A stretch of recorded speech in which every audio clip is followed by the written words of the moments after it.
God, I really should get a haircut. But that's something for another day. I'm gonna start this review with a small rant about 90s Hollywood because I have some opinions on it.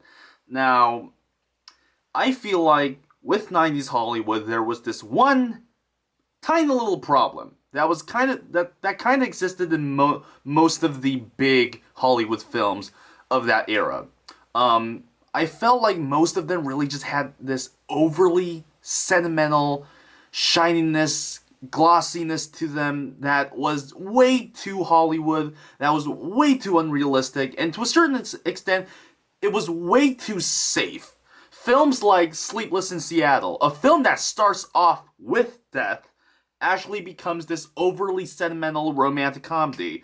Even the film like one of my favorite movies of all time is Forrest Gump, and I am totally aware of all the flaws it has, and especially the flaws that most people point out to. I still love it because even that movie has this sentimentality that I kind of get bugged out with. Even great films like Good Will Hunting or some other stuff from the 90s always had this sentimentality or this shininess or this cleanness that existed in the framing, in the cinematography, in the lighting, and in all of it. It just didn't feel real. It felt like a movie. It felt like Hollywood, and unfortunately, because of that, it didn't feel that tangible. It felt more like fantasy. The long monologues, the overly, um, you know, symbolic imagery, the overly unrealistic conversations, the characters that don't act like human beings, and the lighting that looks way too clean and way too pretty for its own good.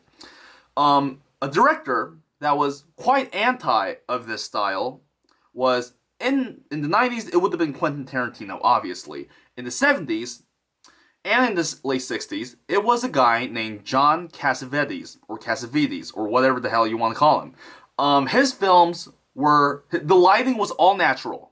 He didn't use any, you know, artificial lighting. The acting was done by I believe it was his wife, who was Gina Rollins, and that's a good actress to get, and some of his friends. It was all done in this raw, sober, extremely realistic way. It felt like normal conversations. It looked like real life.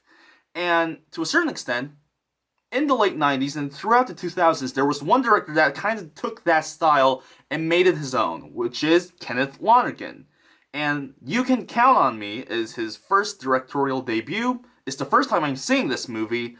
At the same time, it's quite honestly one of the best films I've seen in a long time. Here's the thing, and here's the reason why I don't like the 90s films, and this will continue to the review. The thing with the 90s movies is that not only is it stylistically fake, at least fake feeling, it seems to be scared of diving into deeper and darker emotions. If the film starts with a conflict, or if the film starts from a dark place, it keeps striving forward the bright side, or the good things, or the positive vibes. This film, You Can Count on Me, actually has the guts, and Kenneth Lonergan actually has the guts to dive deeper into the darker side of emotions and family and love. It doesn't try to strive for the brighter things. It tries to explore deeper into the conflicts. This film goes deeper into adultery, love, guilt, sympathy, midlife crises, how childhood, how to raise children, and just so many different things that, to a certain extent, it kind of gets uncomfortable. Uncomfortable. At times, some of the characters are not likable. Some of them act like children, actually. They don't act terribly. They don't act like assholes. They just act like children. Because sometimes real life is pretty scary and pretty shitty at the same time, and you meet shitty people, and you get into shitty situations. But most of the time, you're trying to do something good, and it just happens to happen to you, and it just pisses you off. And the film just gets deeper into that. Like, the main character, Sammy, played by Linney, brilliantly by Linney, by the way. This character is one of the most complex characters I've ever seen. She strives for stability, and when the brother comes back home, Terry, played by Mark Ruffalo, everything kind of falls apart. Her love life kind of falls apart. Her workplace life kind of falls apart. She commits adultery. She feels guilty, mostly because of the fact that she committed adultery and the fact that she's ruining her love life, although she's a single mother. But at the same time, she feels sympathy towards this guy she's having a love life with, mostly because this guy's kind of a loser. And she's also feeling sympathy towards her boss, who she had adultery with, mostly because he's also kind of a loser. And he's also played by Matthew Broderick, so it's perfect casting. And at the same time, she needs to take care of her children and his brother, and even when she comes back to her home to kind of consult with her brother about the things she's going through, even the brother's kind of being a jerk because, unfortunately, he has his own drama. He has his own things going on. He has inner problems. He doesn't know how to commit. He doesn't know how to fix things. And because of that, there's no real consulting going on. So everyone's just getting pissed off. Everyone's just getting frustrated. And whenever something good happens, everything just feels fine. But this is not stable. So it just this whole thing is pushed into Laura Linney's character. And it's one of the most interesting character arcs you will ever see in any movie. And it just does all of this in such a sober manner. The style is very much so like John Cassavetes, although it's slightly shinier, it's slightly more Hollywood, but it's definitely getting a lot of influences from John Cassavetes. The lighting is very natural. The acting is extremely natural. The settings are very, they're somber. They're not over the top. There's nothing extreme going on. There's no fancy lighting. There's no fancy settings. No, everything is very small. What would be the nice word?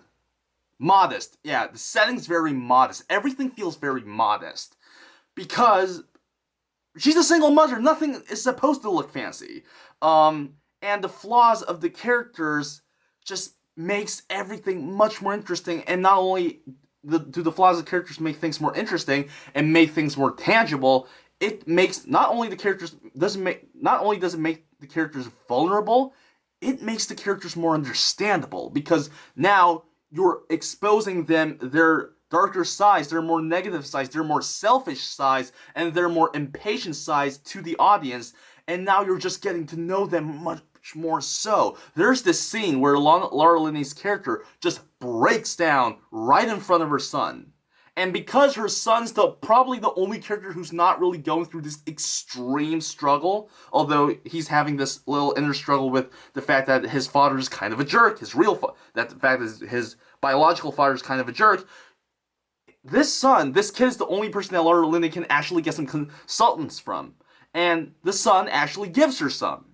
And there's this really sober, somber moment of just this quiet silence. And it's so good.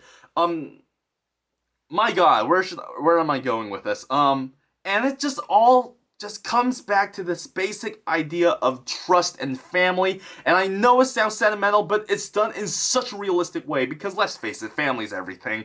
And there's this scene at the end of the movie where they're just sitting on a bench. Mark Ruffalo, Laura Linney, Terry and Sammy just sitting on a bench. They're talking about where we're going, how we're gonna live this life, and they just talk about childhood, and they just start crying. They start breaking down, and they just hug. And it's one of the most sober moments ever, because there's no music, the lighting's all natural, and there's no crowd. It's just the two of them. They had this great conversation, and it's just so perfectly done. And like I said, the performances, all great. And I think a lot of people are saying, like, oh, why did Mark Ruffalo didn't get an Oscar nomination? His performance is so good. Now, here's the thing. Mark Ruffalo's performance was amazing, but I feel like Laura Linney's performance is much more subtle, There's much more subtlety there. And I always found Laura Linney to be a very fascinating actress because she's really good at bringing these subtle quirks into the character, making her more three-dimensional. This is also shown in the Truman Show. Like, her small quirks actually makes her more plastic, which is the point of the Truman Show. And in this film, it makes her more conflicted about herself and what's going on around her, which actually makes her more relatable and much more of a realistic person. The music also has a huge part in this film. I like the parts where they use these, very modest and somber and really just very simple country songs to kind of catch up with the mood of the town they're living in, because the town's very small, it's very much so in the countryside.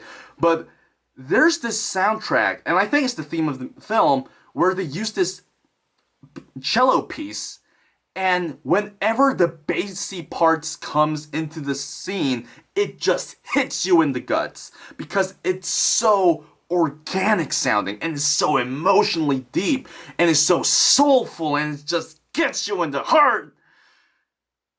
And it just goes along with the whole film. The whole film is very mellow. So when a conflict really comes in, everything just feels much more so in your face, and you really want to get into them. And although the story is very simple, it's just this screwed up brother coming back home, and they're just having this short period of being together. Although it's a really simple story, it just gets to you because most of the things are not done by action. They're not done by storytelling. It's mostly done by characters and conversations and inner conflicts. And that's unfortunately how life works, and which is why life sucks.